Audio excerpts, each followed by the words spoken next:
problem that we derive from our review of the biological opinion was several-fold. First and foremost is that they believe that flow and flow alone is the reason for the decline in the coho salmon of the basin.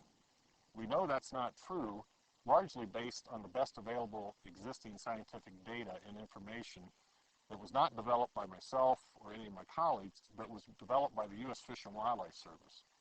A good example I brought with me is a report that was written by the U.S. Fish and Wildlife Service back in 1979.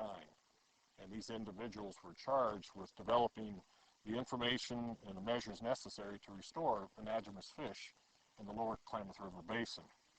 And I'll quote from this report, which is actually widely available. It's been widely circulated and it was peer-reviewed. It says the following: that the factors that were referred to with regard to the declines in salmon were attributable to 8 causes. Number 1 was overfishing. 2, logging. 3, the Trinity River diversion, which is a trans-basin diversion from the Klamath Basin to the Central Valley in California. Number 4 was irrigation diversions in the lower Klamath Basin tributaries, not the main stem, but the tributaries. 5 was the 1964 flood. 6 was the 76-77 drought. It was a 50-year, 100-year drought back-to-back.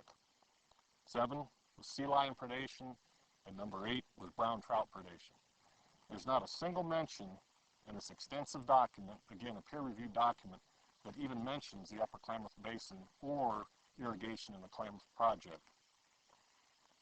Now here's another report that was also developed by the U.S. Fish and Wildlife Service in 1994, a very recent document. It was developed under contract with the Lower Basin Indian Tribe. In this case, it was a Yurok Indian Reservation. The U.S. Fish and Wildlife Service was charged with developing an in-stream flow program to try to develop what kind of recommendations were necessary for the lower Klamath River Basin for fishery resources, specifically for the salmon, all stocks of salmon. This report, after extensive review and a quite thorough examination of all the factors that were affecting salmon in the lower basin, basically came up with the following conclusion: flow is not the problem. What is a problem are 2 primary factors. 1 is severe physical habitat degradation in the tributaries, again, not the main stem, but in the tributaries, and 2 is overharvest of ocean stocks.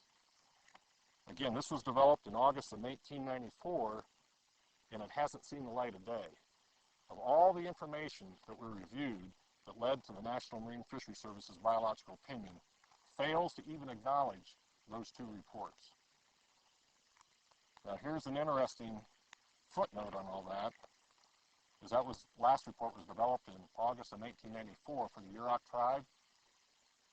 A year and a half later, the Yurok tribe no longer pursued the Fish and Wildlife Service's recommendation. Instead, they went out and found another private contractor to develop in-stream flow requirements for tribal trust species in the lower Klamath River. That was developed in March of 1896. This report says all of the problems for salmon are flow related. It discounts all the research, all the information, all the peer-reviewed literature, and it says flow and only flow is the problem. And there's nothing in this document that I just mentioned that provides any empirical information to support that premise.